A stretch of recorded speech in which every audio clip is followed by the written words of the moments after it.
Ah, yes, we are back once again, and this time we are talking about the classic anime, about the legendary Duel Master. Yes, folks, today we're doing a timeline video for the one and only Yugioh. A few things to keep in mind before we start. Compared to other series we've done timelines like Evangelion, where the many timelines all play a part in the grand narrative, Yugioh was a series made to sell cards. Yu-Gi-Oh! Duel Monsters, GX, and 5DS, tons and tons of people worked on these shows, and plots and canon for kids anime isn't gonna be as consistent as the other series. And there's not too many hard dates, so we'll do our best to spell it all out for you. We're only covering the first 3 shows because Zexal, Arc-V, and Braith are supposedly separate canons. Before people send me to the Shadow Realms for my pronunciation, Yugioh Zeal is the original Japanese pronunciation, but in the dub it is pronounced as Zexal, which is what I will call Yugioh Zeal, aka Zexal. But some people have speculated that there was in fact a timeline split where we have a 5D's timeline and another timeline where Zexal and Arc-V takes place. This is possibly due to Kaiba Corp and Seto Kaiba dying, NRD. You know what? I'll get back to that later. Anyway, Season 0 is also not included in this timeline, and the characters from previous series who show up in Arc-V are considered to be from alternate dimensions and not actually the same exact people from their respective series. Also, while we're using the English names, we're going by the dates given by the Japanese version of the series. Many dubbed episodes of GX and 5DS were cut, and some timeline facts were only stated in those cut episodes. Furthermore, when it comes to the original show, everything that takes place in the 1000 BC period was changed to 3000 BC in the dub for some unknown reason. Now, with all that's out of the way, it's time for children's card game anime lore. Also, it's time to, duel, that whole bit. Okay, let's do the same old gag where I turn the board around. Spin this around. I'm just gonna, okay. Whew, yeah, sit back down. By the way, this dual disc cuts into your wrists. Fun fact. It hurts. Also, this cuts into my fingers. Also hurts. I'm doing this for you, kids. I'm doing this all for you.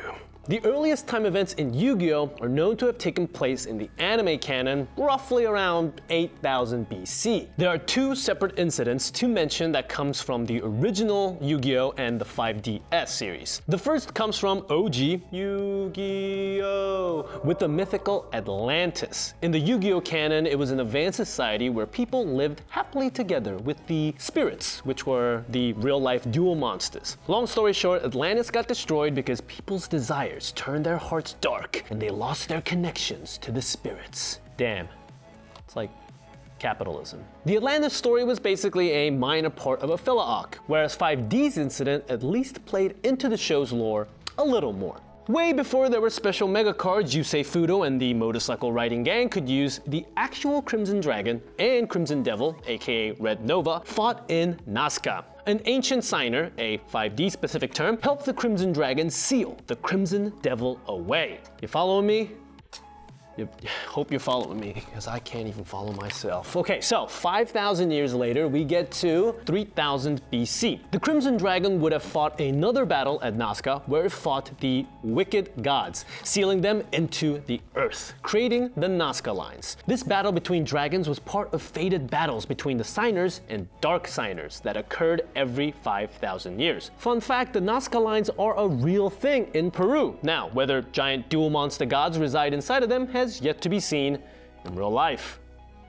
Hopefully we don't see any of that. Now we jump ahead a couple thousand more years to a 1000-ish BC. It's not really 1000 BC, it's 1000-ish. This one was 3000 BC in the dub. So this is where a lot of the lore and history from the original Yu-Gi-Oh! Series dealing with the pharaohs and the Millennium items in ancient Egypt all takes place. Before Atem, aka Yami Yugi, aka Other Yugi, aka the Pharaoh, aka Yugi Boy but with bomb-ass eyeshadows, his father Aknam Kanan was in charge and he had a contentious relationship with his jealous brother Akhenaten. At first, things were peaceful. Atem was born, but their kingdom fell under attack. Akhenaten wanted peace, but Akhenaten felt violence was necessary. When the threat grew too great, Akhenaten suggested creating the Millennium Items from the Millennium Spellbook to help protect the kingdom. What he neglected to tell his brother was that there would be a sacrifice, and the sacrifice would require 99 lives. A sacrifice Akhenaten secretly carried out, what's referred to as the Kul-en-Na massacre. Now, the kingdom was saved, but when Akhenaten found out about the human sacrifice, he got really depressed, and then he died. Now, aside from the creation of the Millennium Items and the whole fate of Egypt changing, the Kul-en-Na massacre led to two things. Atem would eventually become the pharaoh, and Bandit King Bakura, the original entity of the spirit inside regular Bakura's Millennium Ring, had its own sentience separated from the Bandit King, who witnessed the tragedy as a child firsthand. This would set off his path of vengeance. Totally not convoluted at all. A very basic, simple card game story. During this time, Duel Monster cards didn't even exist yet. So how did the Pharaoh, Bandit King Bakura, and Priest Seto, who isn't Seto Kaiba, and others duel? Via giant stone tablets, which could summon apparitions of monsters, of course. We'll quickly summarize the important duels that happened. Bakura raided Atem's father's tomb, causing Atem to summon Obelisk the Tormentor and demolishing his ass. Then you had the Battle King Bakura lose again to Mahad, a priest who served under Atem. However, to win, Mahad merged with this Ka, a dual monster spirit, becoming the Dark Magician. Yeah, there's a fun fact. Dark Magician was at one point just some dude. Yeah. Now, Bakura managed to win one over Akhenaten, infusing him with evil in the process, somehow creating Blue Eyes White Dragon. Yeah, even Blue Eyes White Dragon was just a dude. Some more stuff happened, and this all leads to Bandit King Bakura and Atem's second Ka battle, in which Atem is defeated, setting off a chain of events eventually leading to the big bad of the Egypt, aka Dawn of the Duel arc. So, it turns out Yami Bakura, who had been manipulating events behind the scenes, was actually being used as a vessel by Zork Necrophades, a great evil god whose power was tapped into to create the Millennium Items. Yeah, totally normal stuff. So anyway, Bandit King summons him and takes the combined efforts of Atem, Priest Seto, regular Yugi, regular Kaiba, and friends who, if we've forgotten to mention, would have experienced these events via Memory World to take him down, which involves nonsense like the Pharaoh becoming the Black Luster Soldier and fusing with Blue Eyes Ultimate Dragon from Season 5, Episode 46, as well as the good guys summoning the Creator of Light. It was in the middle of this climactic battle we found Yami Yugi's real name was Atem all along from Season 5, Episode 47. After the battle, Yugi and pals return to the real world, and Atem names Priest Seto the next Pharaoh before crumbling to dust. And that, folks, finished our time in ancient Egypt and 1000 BC. But as an aside, elsewhere, Leaster, a secret society type group from 5Ds, first formed. So somewhere like around here maybe? Yeah. On another note, in an unknown time in the past too, around, I don't know, Yubel from GX and the original Supreme Kings were living their first lives in Neospace. That makes total sense, right? Right? All right, from here, we jump way forward in time. But before we catch up to Yugi and the gang, we have to mention his grandfather's expedition to the Valley of the Kings, the Pharaoh burial ground in the 1960s. It's here when he obtained the Millennium Puzzle before giving it to Yugi at the start of Yu-Gi-Oh! Duel Monsters. We also want to note that chronologically, the Battle City's big bad Marek's tragic backstory, which involves patricide, happened sometime before the show began. Marek was 16 at the time of Battle City, and he was 11 when this whole backstory went down. So we can call this period, 1990X, because we don't know the exact date, minus 5 years. Yeah, that's what we'll say. Yeah.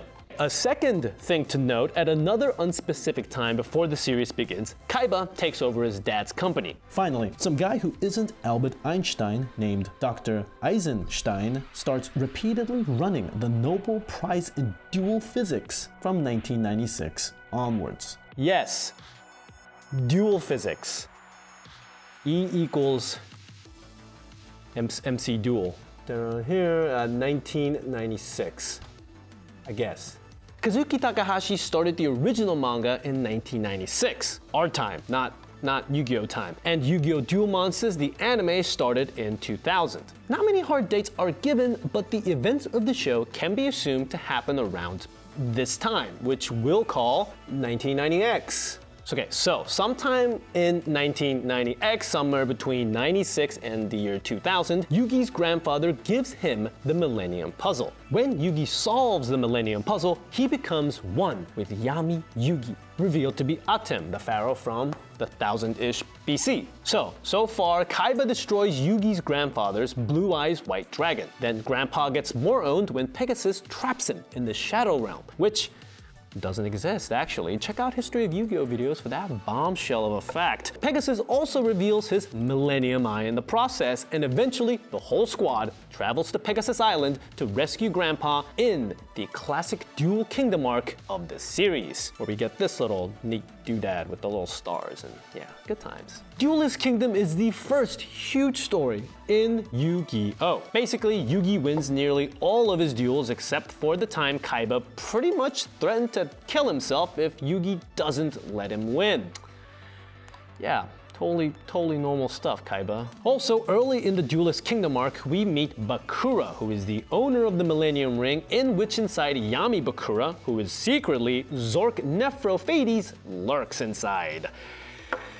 Yeah, you following me? Keep on following. So, back to Kaiba. He used that drastic measure against Yugi because Pegasus had Shadow Realmed his brother, Mokuba, like Yugi's grandpa. After he beats Yugi, he gets the chance to take on Pegasus, and fails and gets Shadow Realmed himself. Womp womp. Spoiler alert, Yugi wins the Duelist Kingdom tournament, defeats Pegasus, and saves everybody. So we see some nods to the overarching story in the epilogue. Yami Bakura yanks Pegasus' Millennium Eye out of his body, and we're introduced to a Millennium Key owning Shadi, a mysterious character who gave originally Pegasus the eye during an unspecified time in the past. Shadi even enters Yugi's mind and sees it as an entirely separate chamber for Yami Yugi. At the end of the epilogue episode, he warns Yugi that whoever stole Pegasus' eye would come for the puzzle. After Yugi and Co. takes a brief hiatus from cards to play dice, we start a very plot-heavy arc. Battle City arc. So, Battle City really upped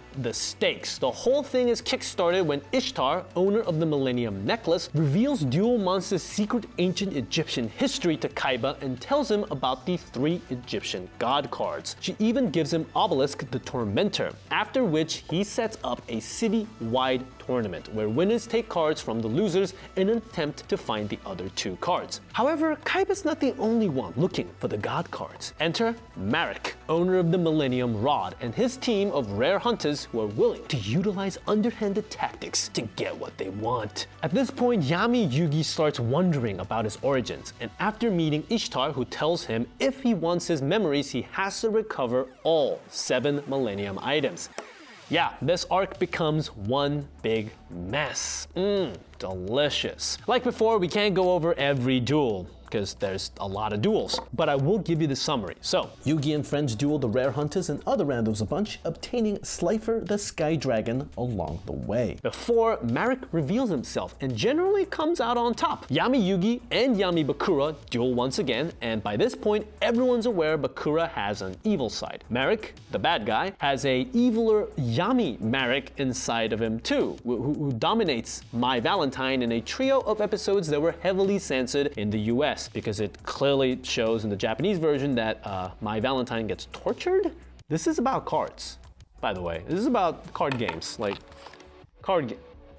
Ishtar is revealed to be Marek's sister, and we're brought to the climax of the arc with Yugi, Joey, Kaiba, and Marek in the Battle City semi-finals. Actually, before the semi-finals begin, we get a filler arc which involves Yugi and the gang going into a virtual world where they hold an entirely separate tournament. Here they take on the Kaiba Corp Big Five and Noah Kaiba, Seto Kaiba's dad's actual son, because Seto and Mokuba were adopted for clarity's sake, for people that don't know that. We also get the details about how Kaiba took over his father's company, which was quite ruthless.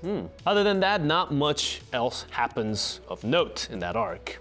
Anyway, after the interruption, Battle City begins to wrap up. The first battle is between Joey and Yami Marek, and guess who wins? Then Yugi and Kaiba have at it again, and Kaiba hands over Obelisk, the Tormentor, to Yugi when he inevitably loses. Of course, Yugi wins the whole thing. We hope you aren't too surprised about that fact. After though, Yami Marek gets banished to the Shadow Realm, and everyone is just cool with regular Marek now. Winning the duel, Yugi gains possession of the Winged Dragon of Ra, meaning he now has all 3 God cards. That's it for Battle City now, but what happens next though? A quick interruption, that's what happens. Chronologically, after the Battle City arc that takes place, but before the final arc of the original Yu-Gi-Oh!, we actually get the last 2 episodes of Yugioh GX. What the fuck does that mean? Let me tell you. So there's an important duel between Jaden and Yugi that never aired in the US. So around here, Jaden fights Yugi. I'll explain more when we get to GX. Now, whether Jaden Yugi actually gets sent back in time to duel with Yugimoto, or if it's more of an imagination, a spiritual, or an alternate timeline thing, who's to say? Not me. I'm just some guy. Anyway, putting that aside, we ask again. What happens after Battle City? Well, back-to-back filler arcs, of course. Okay, so maybe the filler arcs should have been taken seriously. However, these made-to-sell children's trading card arcs really didn't offer much in the way of lore. But that Atlantis bit we mentioned earlier does come from this Walking the Dragon arc though, which is a hefty 40 episodes. In summary, Yugi Boy gets his god cards yanked and his soul stolen away, leaving Yami Yugi by himself. The gang eventually travels to Atlantis for like a second and leaves it in pieces. Yugi and Yami, who again is Atem, agrees to find out Yami's past together. This would lead us straight into the final arc, but instead we have a filler tournament that Yugi obviously wins. Really, believe us when we say nothing happens. But there is a guy called Abe the Monkey Man, though. Shouts out to Abe the Monkey Man. So here's the thing about the final arc. We already talked about most of it. It's the Dawn of the Duel arc, which largely takes place in the past, or at least a reimagining of the past called Memory World. So at this point, Bakura's trapped in the Millennium Ring and Yami Bakura begins to make his move. Secretly hitches a ride with Yami Yugi to the past, because Millennium items can do that, I guess. And an episode later, Shandi sends out regular Yugi and Ko first into Yami Yugi's mind and then eventually to the past with his Millennium Key. What happens next though? Well, pause the video and go back to when I talked about the 1000-ish BC section when you get up to this part. It's like a real life time travel, but I'll show you in visually what happens. So around, so this is when Jaden fights Yugi, and around here, which will be again 1990X, I get it, question mark, Yugi and the gang with Bakura go back in time using the Millennium item. So here's some little dotted line for time travel. So this is when Yugi and the gang with Bakura, they all go back in time to 1000-ish BC, see the Atem and help him defeat the great evil. But once again, I don't know if this is actually a timeline travel, but or an alternate dimension. So technically, everyone's spirits are sent to a recreation of the past, like I just said, as opposed to being there directly in like a time travel situation. A similar version of these events occurred in the real 1000-ish BC, but obviously without Yugi and the gang. And it's not quite clear whether the actual past was changed or if it was only in this new version. A divergent or a duplicate timeline?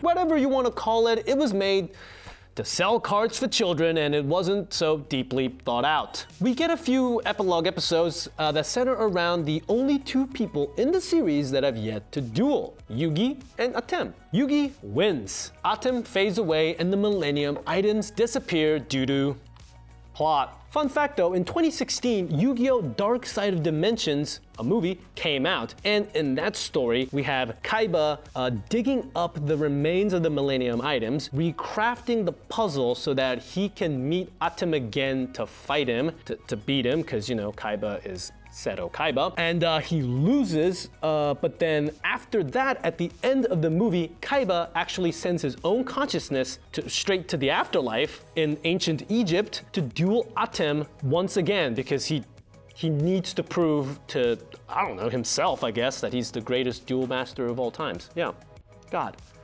Kaiba, Seto Kaiba. So, roughly around 1990X time, in GX though, Chancellor Shepard taught Zane Trustdale how to use the Cyber End Dragon. Maybe we'll be able to update the timeline in the future, but that's the end of Yu-Gi-Oh! Duel Monsters for now. Fear not though, there's still Yu-Gi-Oh! GX and 5D, so let's chaz it up and get down to Yu-Gi-Oh! GX. GX is set 10 years after the original series ends. Not counting the events of Dark Side of Dimensions, we can call this GX period 2000X. And acknowledge that it could be anywhere in between 2001 and 2009. So it's never stated exactly when Duel Academy was made. And something that makes its history more tricky is that in the dub, Seto Kaiba is said to have established Duel Academy, which makes it feasible that it was built in that time frame. However, originally the ancient Kagemaru, antagonist of the first major GX arc, was its founder. Not existing in the original show, it's hard to say when it was really built. Also, sometime before the series began, Kagemaru locked away the sacred beast inside the sacred gate inside the school. Sometime around this time? Yep.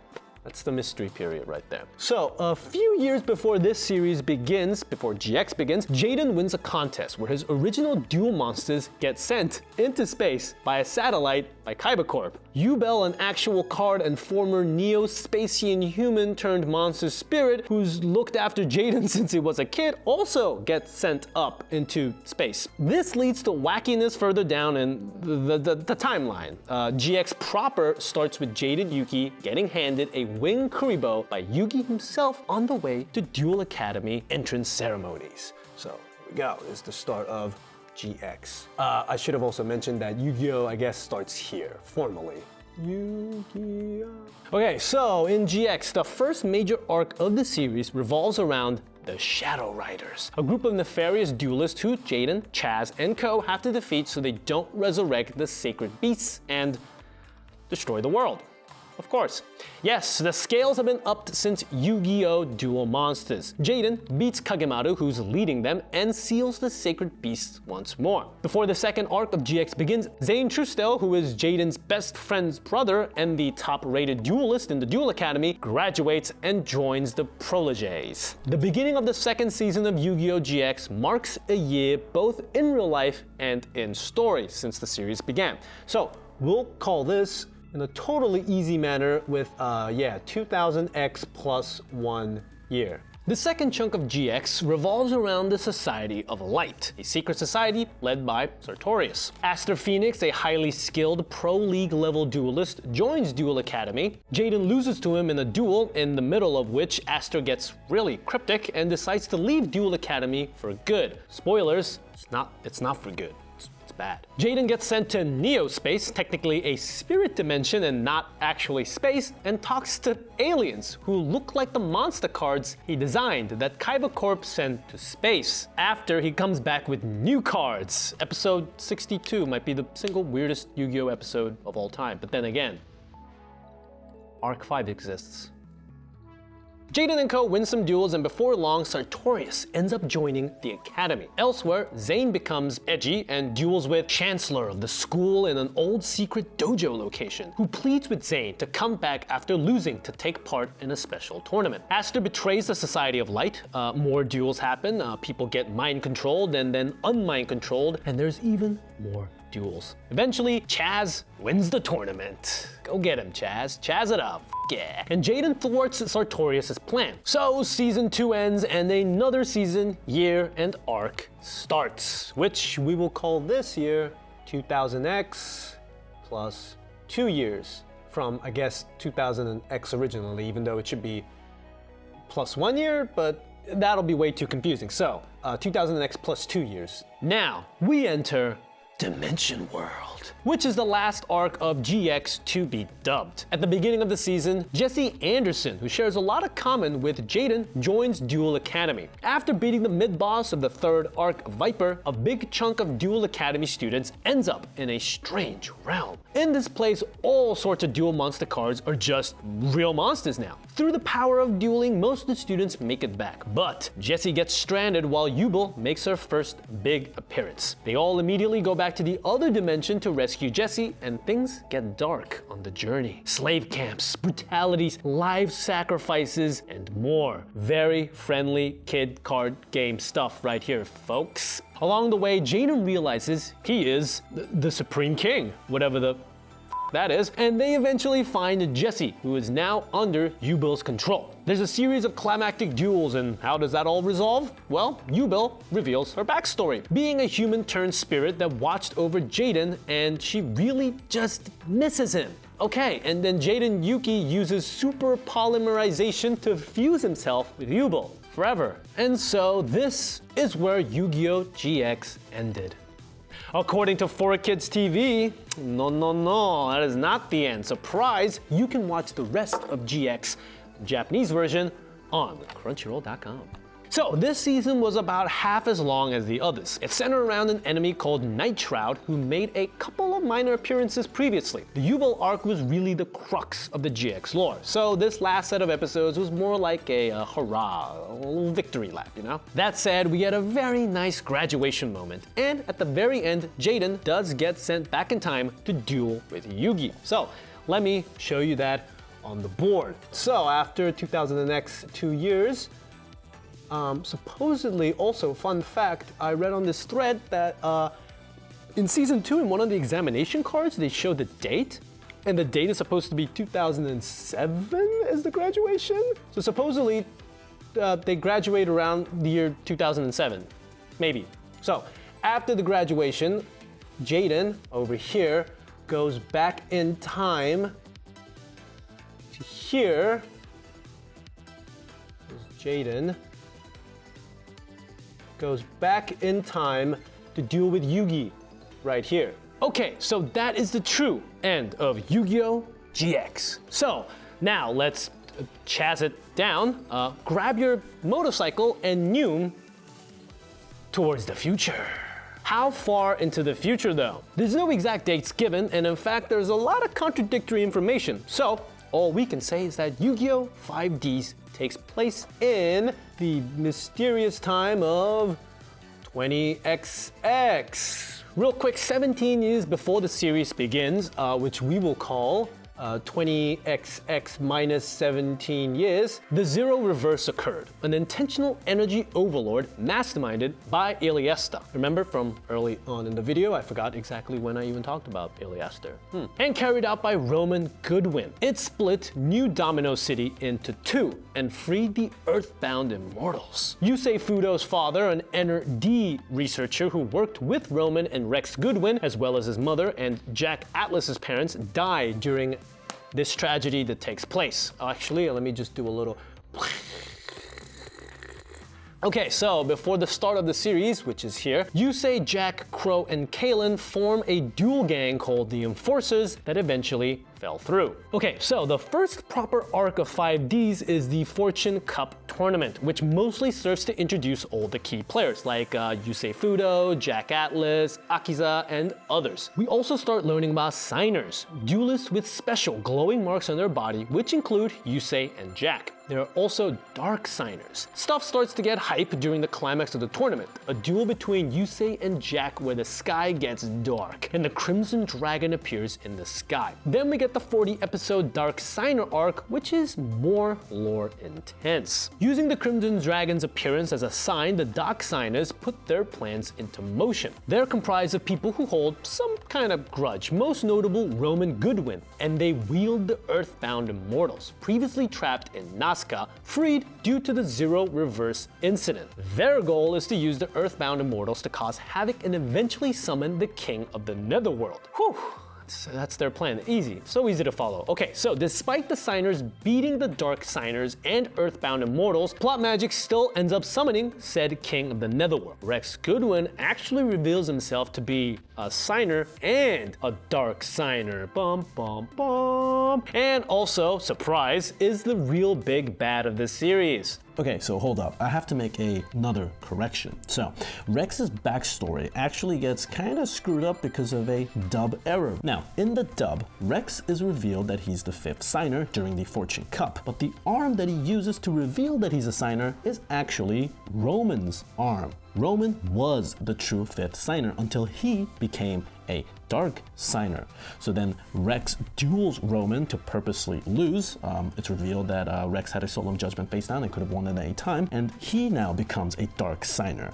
Okay, so then Rex then attaches Roman's arms to him to become the 5th signer and final dark signer. Despite these setbacks, the good guys ends up winning. Who could have guessed? We'll jump forward 6 months, which we will call right here 20XX plus 6 months. We see a tablet fall to Earth from space. It's quickly retrieved by that probably nefarious group, Iliaster. Duelists everywhere start gearing up for the World Racing Grand Prix, which turns out Iliaster has a hand in it too. The World Racing Grand Prix eventually gets underway, which many of the episodes were just never aired nor dubbed, so maybe you haven't seen any of them. Anyways, after winning a handful of duels, Yusei has an encounter with Lazar, who spells some details with Iliaster, including a connection with the Moment Express Development Agency. When they storm the agency over the next 2 episodes, what they learn and what happens really complicates things. So, what did that all mean in English exactly? So, let me break it down. Moment Express houses a machine called Infinity, which can not only transport matter, but can do something like crossing space and time by creating wormholes. Yes. Basically, this means Iliaster can and has used the power to change history. In fact, Yusei gets zucked up into a wormhole and, after experiencing a vision of his father, gets spat out in a world where the Grand Prix team lineup has changed and the Moment Express building doesn't exist. Infinity's ability to make these wormholes and travel back and forth in time is called falsification of history. So, we'll call this new timeline 2000X plus 6 FH, falsification history, shortened down. The way it seems on this board is, so we go down here, and then right here is when the Infinity Stone, haha, that's a joke, Infinity Wormhole gets created. Yusei falls into it, and pop, out a new timeline, 2000XX plus 6 falsification of history, sorry, yeah. Despite this, timeline shift, the tournament continues, and Team Yusei wins, even when it's revealed that the finalist is the Emperor of Iliaster. Again, another shock. The dub version of 5Ds ends right here, but like GX, the truth is out there, which you can watch on Crunchyroll.com. Okay, so what happens past the dubbed version? Well, turns out there's something called the Ark's Cradle, and it's about to fall on New Domino City. A league of various antagonists throughout the series, led by Zone, get in the way of Yusei and co trying to stop it. After all the bad guys get beaten or converted to good guys, Yusei and Zone have their final duel. But there's still more surprises in store. First of all, Zone is Yusei from the far future. Or, as it's revealed, he did some future plastic surgery and decided to look like Yusei and act like Yusei to save the rest of humanity. More on that in a second. So, even with all that effort, Yusei wins and Zone is humanized at the very end, sacrificing himself to save everybody in Yusei's place. Okay, so we're treated to a couple of epilogue episodes that take place 6 months after that. So we can call this 20XX plus 1 year false historification. Yeah. So, Yusei duels Jack one last time, winning. And before watching everyone set off on their new journeys, Yusei becomes a scientist just like his dad, creating a new energy system that'll help everybody and hopefully not blow up and destroy the world. And we get to see a clip 8 years into the future, which we will call 20XX plus 9 years false location, where we see glimpses of Jack, Akiza, and the others' future. The end? Well, yes, but we have two loose ends to go over before wrapping up this timeline video. So, first off, what about Z1's future? Well, he came 200 years from the future, so we'll call this time 2200XX. Yeah, that's how math works. Basically, from what I can tell, I think it's before the infinity thing happens, so it's on this timeline, around here, 22XX is when, you know, the timeline that's Z1's time, and then Z1 sent back himself and his agents around this time, or around here? Or here? Not 100% sure, but he does send himself and 4 other agents back from the year 22XX back in time. So at some of these points, yeah. So it turns out that Z1 and the gang is impervious to the falsification of history events. So I guess we can assume that 22XX is the same future for both the 20XX and 20XX false history timelines. I'm trying to think, maybe it goes back like here, and then the tragedy doesn't happen, and then we get possibly a 20XX good timeline? So that's the last bit of major canon in the Yu-Gi-Oh! Duel Monsters timeline. But then again, one last thing we have to get out of the way before letting you go. How do we know 5D's is canon? So GX has enough characters from the original come through that we can definitely consider it canon, even if certain details don't hold up under scrutiny. Okay, so the thing with 5Ds is that it's so far into the future and has its own mythology with signers. That's why many people don't consider it part of the canon. But we need to talk about the second Yu-Gi-Oh! Film, Bonds Beyond Time. A film that starts midway through 5Ds, then goes back to sometime at the end of GX, and finally both Yusei and Jaden travel to Yugi's time in 19XX. So now talking about the movie, it seems to be canon with 5Ds, taking place after Dark Signers, but before the World Grand Prix Championship, which is around, I believe, here. So, the main baddie in that movie is Z1's lackeys called Paradox, and Paradox, I believe, uses one of those rare dragon cards. I think that card takes them back in time, and so Yusei goes back in time after graduation and after Jaden fights Yugi.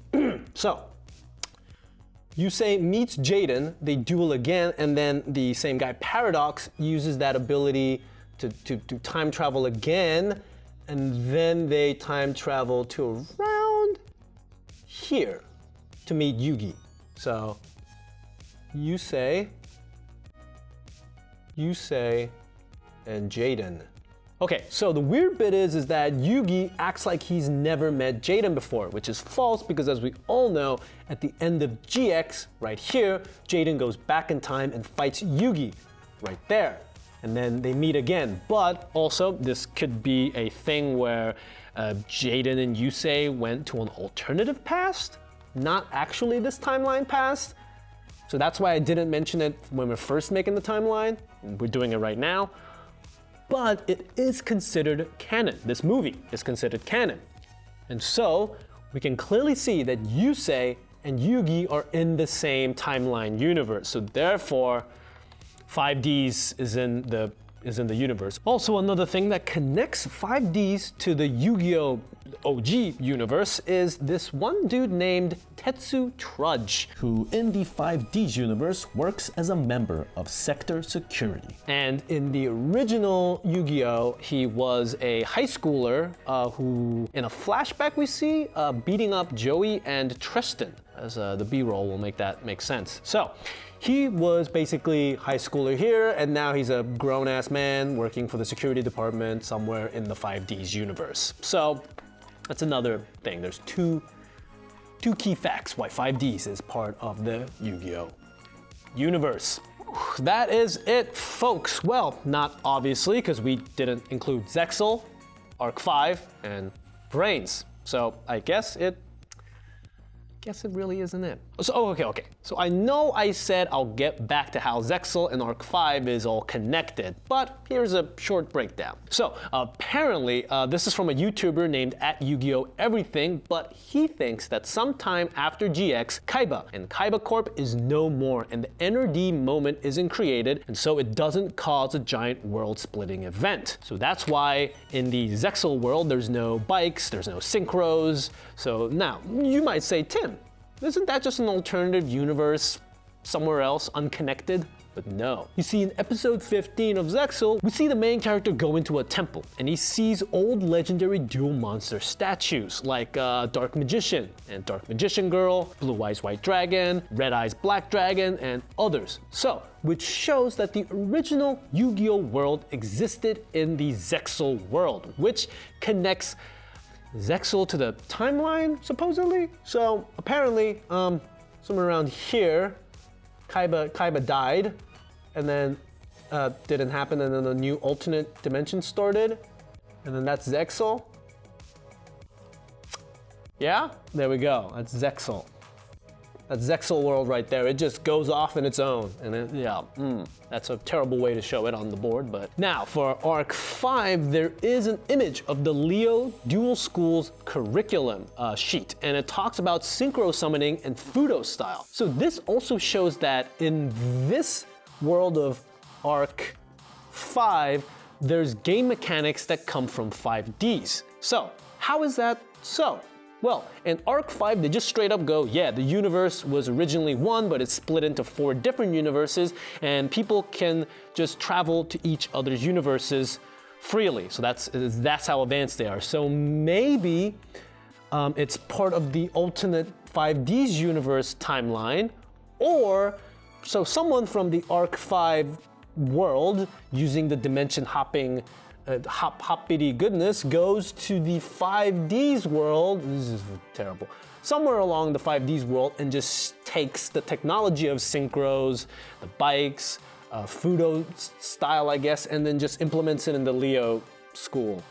God, this board is looking terrible. Oh, fun fact, in Zexal, they say the entire universe was created from a dragon called number 100 Numeron Dragon. So, I'm just gonna go and add this right here, 000 BC, the universe was created by a dragon. Okay, well, so I'm pretty much done, okay? So here's the totally not completed and convoluted timeline of the Yu-Gi-Oh! Timeline universe. And if I made any mistakes or mispronunciations of names like I usually do, please let me know in the comments down below so I can read them and cry in the shower once again. So, thank you so much for watching. Press the subscribe button, check out the other videos we have, subscribe to Crunchyroll, and hope you all have a good day.